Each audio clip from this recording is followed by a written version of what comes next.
Hiya. Hiya. Given that eating disorders often develop during adolescence or during a person's young adult life, it's unfortunately all too common that university students may struggle with eating disorders.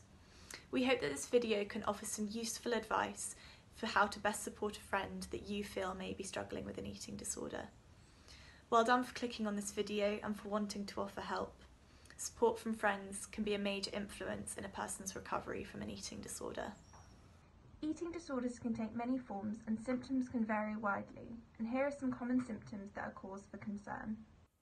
Chronic dieting and excessive exercise. An obsession with calories and ingredients. This may present itself as constantly checking the packaging of food, checking the nutritional information, tracking intake or macros, counting calories or restricting calories. Avoiding foods or food groups. For instance, a friend struggling may refuse to partake in takeaway nights, they may refuse cake on birthdays, or you may notice them cutting out entire food groups. Ritualistic eating patterns, such as cutting food into very tiny pieces, eating at very rigid times, using the same crockery or cutlery, or drinking excessive water at meals. Being isolated or withdrawn, not taking part in social events or choosing to eat alone. Mysteriously disappearing to the bathroom repeatedly after meals. Taking large volumes of food in their room to eat alone, large numbers of wrappers or packaging repeatedly collecting in their room or private space, and food disappearing from shared areas. So, you think your friend may have an eating disorder. What can you do to help? Well, one of the most important things is to try and understand what they're going through. Whilst to those with little or no prior experience, the illness may seem self-imposed, eating disorders are actually complex mental illnesses, which are much more to do about how a person is feeling than how they look. The eating disorder behaviours are a reflection of an individual trying to cope with their feelings. The Beat website has some great resources to help you understand this, including blog posts with people's personal experiences. People struggling with eating disorders can be very defensive. They might feel ashamed of their illness or scared at the prospect of change. And all these things can make having a conversation with them really difficult, but it's still really important too. So here are a few tips to help you out.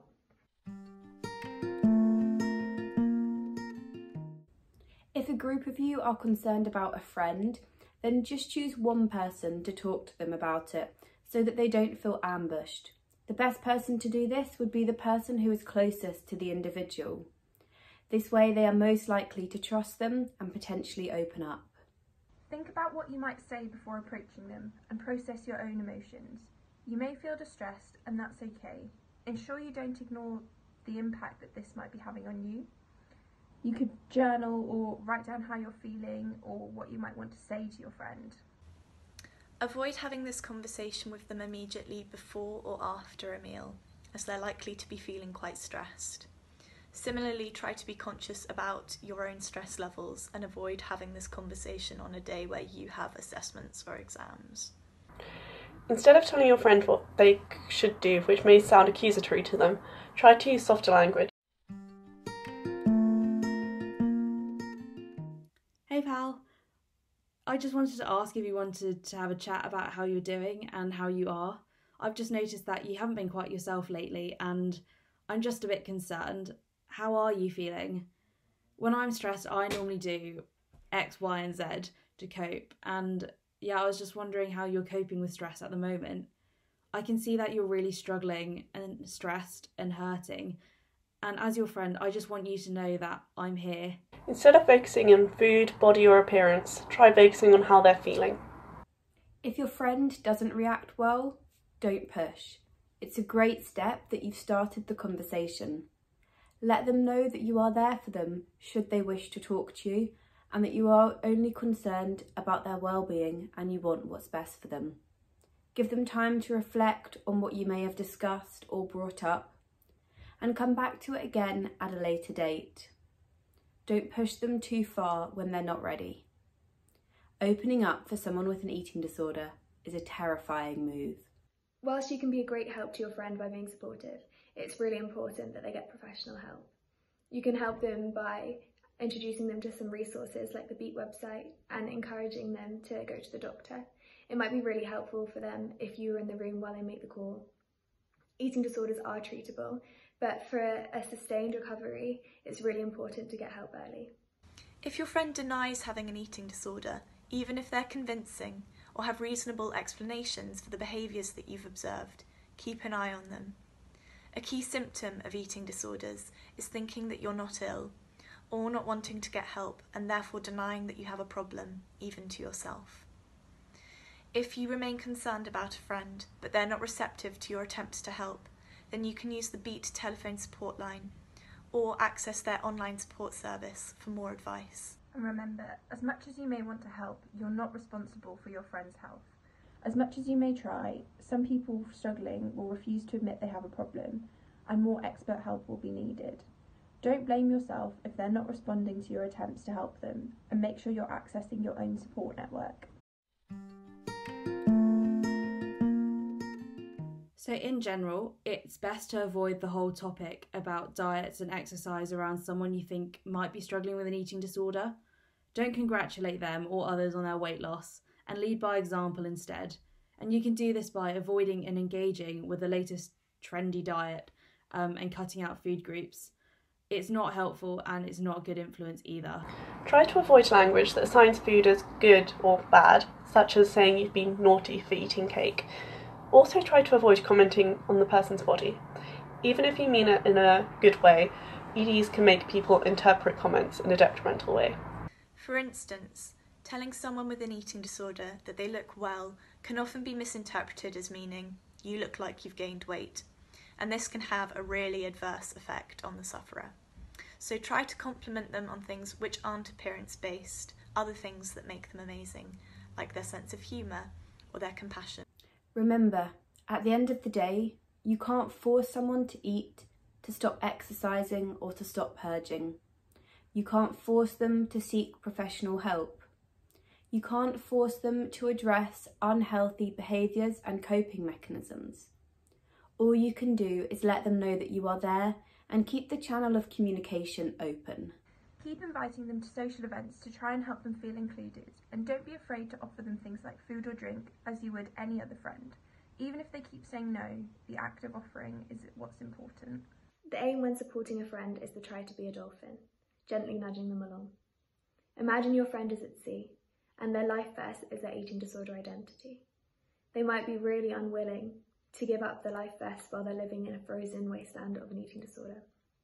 But it's your job to be a dolphin and to gently encourage them, sometimes swimming in front of them, leading the way and showing them new routes, sometimes swimming alongside them with encouragement, and sometimes swimming behind, showing trust and confidence.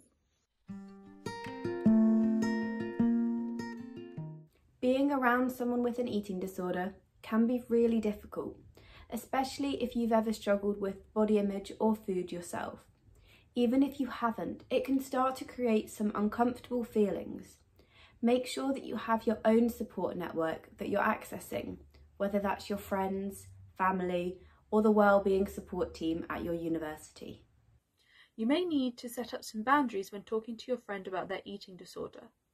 These may include not talking about specific food rules or specific behaviours, but instead talking about general feelings. Also, being a good example can be really helpful to somebody struggling, so by looking after yourself, you're indirectly helping them too.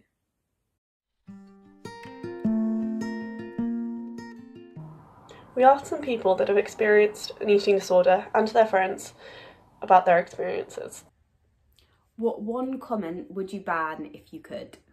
You look healthy, because at the time I interpreted that as you look big, which is what I was really scared of. I wish I had your level of self-control. I'd really love to lose some weight. Somebody saying, I'm being good today when deciding whether or not to eat a certain food. What did you find most helpful from your friend during your recovery? For me in recovery, the most important things that friends could do was to continue asking me to join in with things even if I didn't feel up to it. Not putting any pressure on situations where there was food involved and allowing me to go at my own pace. Also not offering explicit advice, and if I decided to speak to them about the eating disorder, just being someone that was there to listen to me.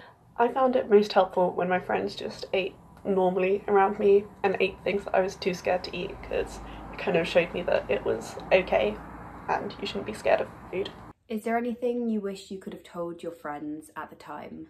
I wish I could have told friends at the time that if I seemed withdrawn or antisocial, it wasn't anything they'd done. It's just I didn't have the energy to really socialise.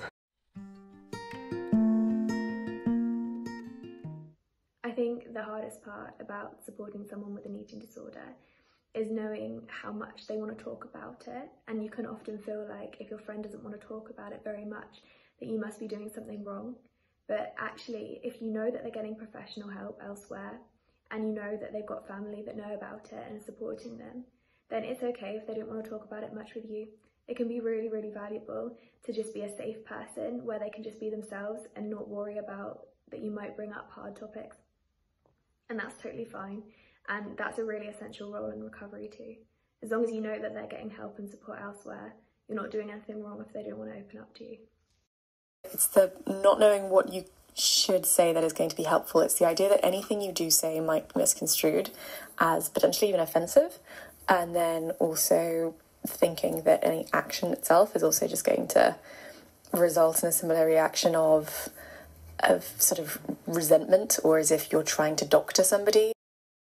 Like, you just have no idea and you just want to help your friend.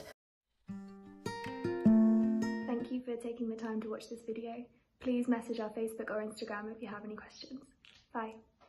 Thanks for taking the time to watch this video. Bye.